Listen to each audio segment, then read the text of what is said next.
What's up, guys? Welcome back to the channel. Today we're going to be talking about budget-oriented EDC. So what does that mean? Well, I feel like a lot of people's setups can cost $1,000 or more, everything said and done, everything they carry. And I feel like that can really, it makes people feel like that's what they have to spend to have some quality gear and that sort, and that's just really not the case. And so in this video we're going to go over some items, and we're going to try and keep it under $500 for everything. So not a $500 gun and then this and that. We're going to try and keep it under $500, so everything's going to equate to either 500 or a little less. And like I said, you might be able to find it a little less depending on where you look. Some of these items, also, this is going to be pretty minimalist. This isn't going to have all your butt plugs and your extra doodads that you carry with you every day. This is going to be pretty bare boned, just the basic necessities, I guess you could call it, just what you would more carry every day. So first important part, I think, is a knife. So we've got different options here that I kind of wanted to go over. First is this Kershaw. So I don't know the name of this knife at all. I wish I did. Let's go ahead and show y'all the patent number and everything. Maybe you can find it out from there. I can't exactly remember what I paid for this knife. I believe it was around the 40 bones mark. So it is not a double-sided blade, but it's like spring action, so you get almost like an automatic knife feel. The handle feels good. Not exactly sure if this is like G10 or some sort of hard polymer. You can really get a pretty solid grip on this knife, but I mean, it is very geared more towards, I feel like, defensive purposes, kind of, in a way, just the way the blade is shaped and the way the whole knife is kind of set up. But I've used this for everyday carry tasks. It's a very good pry bar in that regard. Very utilitarian, great pocket clip, as you can see. Pocket clip's held up great. This is one of my favorite go-to beaters in that regard. I love Kershaw, and we're not just specifically talking about this model. Kershaw makes great knives across the board that are very budget friendly.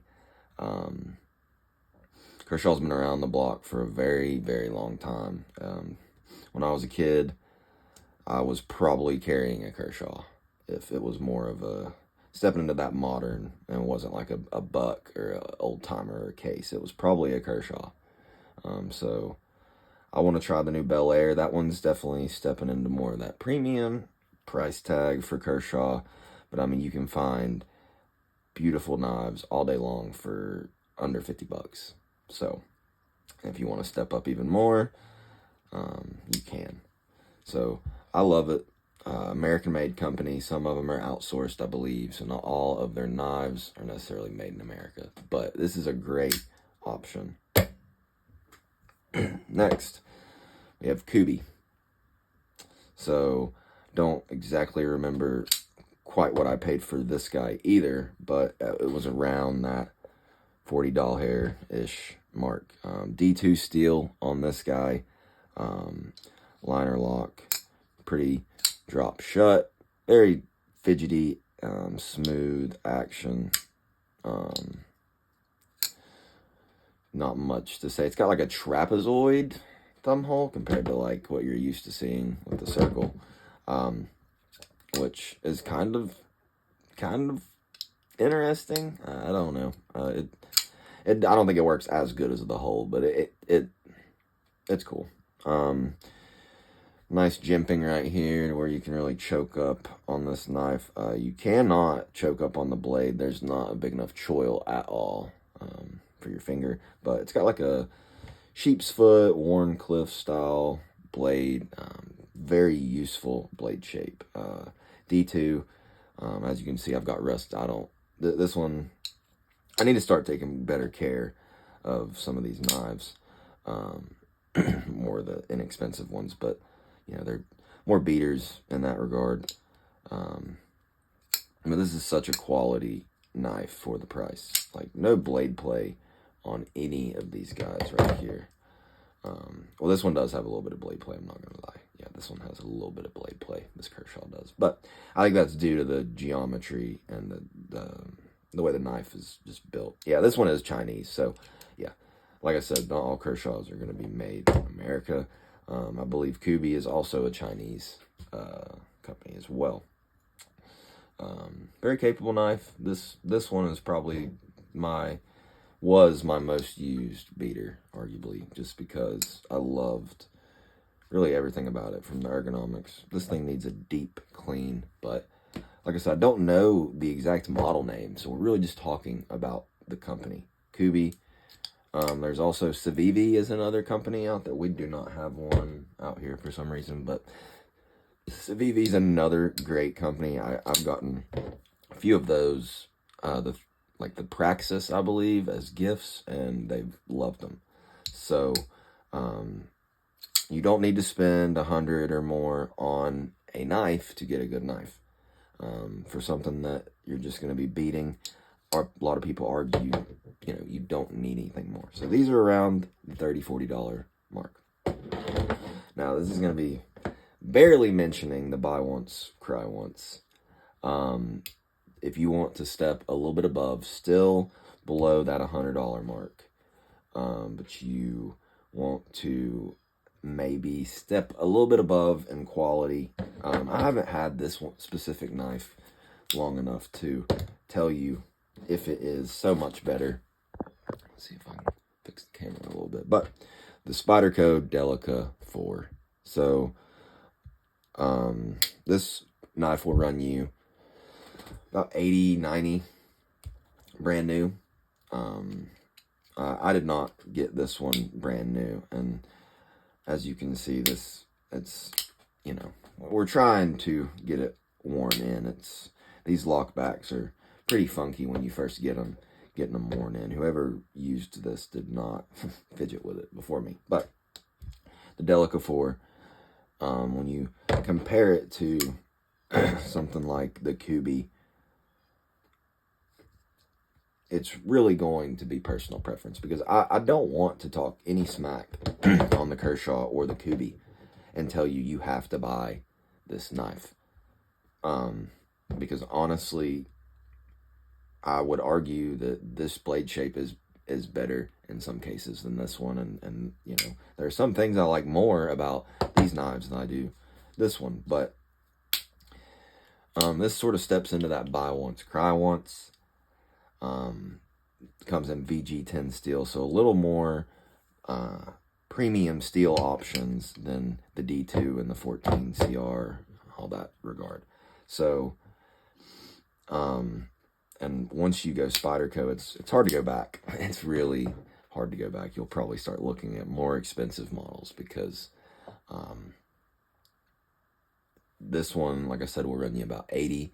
You can find the more premium models on sale for $120, around that $100 mark. So I recommend Spyderco completely.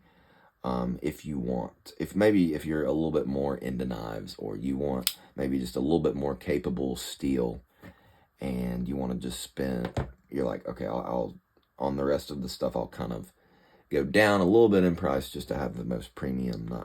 I get that. I think it's a great option to have a premium knife. Now, this one has some blade play. I mean, this is not great. Like, I recommend the Para 3 over the Delica 4 if you can get a Para 3 on sale. But I definitely think this is a great option if you're more wanting to stay under that $100 mark, but you maybe want something a little more quality steel or something like that than these guys down here. So next, we're going to talk about wallet. So there's a lot of nice leather, expensive wallets out there, and you know, I want to give them a try. I do, but for the price, this was $16 doll hairs.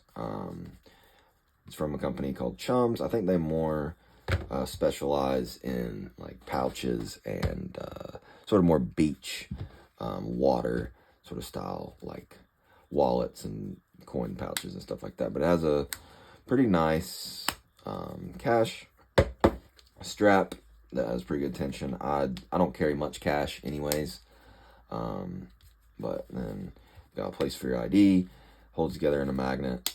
This thing is incredibly thin. It just disappears in the pocket, which can be dangerous, not gonna lie, but have some room for your necessity, your cards, and everything like that. So I love this wallet. You know, you could argue, oh, you might want to carry something more expensive. It carries all your money, so you might want a more quality product. I could understand that, but this is great. This works perfectly for what I need it to. If you haven't checked out Chums for the price, I think they're great, and they just disappear in your pocket. They're so lightweight, so thin, so lightweight. Give them a look if you haven't for the price. Next, we're going to talk about watches. So, caveat on this one as well. This is not the cheap G-Shock, okay? This one will run you, I believe, over $100. But they have plenty of $30-ish hair models that really will work for you in that regard. So, this thing being, just using an example because I honestly lost my cheaper G-Shock, but for what you need a watch to do, tell you the time, maybe tell you the date, maybe you want, you know, a little bit of amenities. G-Shock is going to have all of that, and it's just going to work forever. Casio, G-Shock, they're just going to run forever. If for some reason you haven't tried one of these out, definitely give it a shot. They're the best watches on the market for the money, hands down. You don't have to spend $2,000 on a watch or even over $100. You can spend the 30, 40 bucks, 50 bucks on a G-Shock, and I promise you, you will be just as happy. So next, I'm going to talk about some sort of extra little things. Obviously, we're not going to talk about the price of a lighter, but a lighter is a very inexpensive thing to keep in your carry. Help you start a fire. A lot of people ask you if you have a lighter. So there you go. You'll have one for the crackheads that stop you on the street. So next, a pocket lantern, some sort of flashlight, especially if your concealed carry piece does not have a light on it in general. But even if you do have a weapon mounted light, please carry a flashlight. You don't want to whip out your fucking Glock to look for your keys in the Toys R Us parking lot, okay? It's just not a good idea. Get you a pocket flashlight. I recommend Streamlight Micro Stream. I think that runs you about 30 bucks. This one will run you about 20 bucks. This is the Through Night Archer Mini. There's just a few things I like more about that Streamlight. So, plenty of budget flashlights. I don't really need to go over them. There's so many different companies, whether you choose this one, whether you choose Streamlight. And then there's a bunch of other ones like Ravivon, whatever, Wooby. Bunch of new ones out as well. Go on Amazon. You can find you a damn good flashlight for inexpensive. I think it's a very key part of your everyday carry. Get one rechargeable. It helps a ton. Now, concealed carry piece. So we're going to talk about holster and gun, of course. First, let me show you. We are clear. Nothing in the magazine, nothing in the chamber. So, I want to go ahead and preface this by saying I wish I had a better example for holster for you guys. This one will run you a little more, I'm not going to lie. But what you start to notice when you start paying more for these holsters is really you're paying for the hardware. So you're paying for a wing, you're paying for these little extra colored doodads or the print on the thing.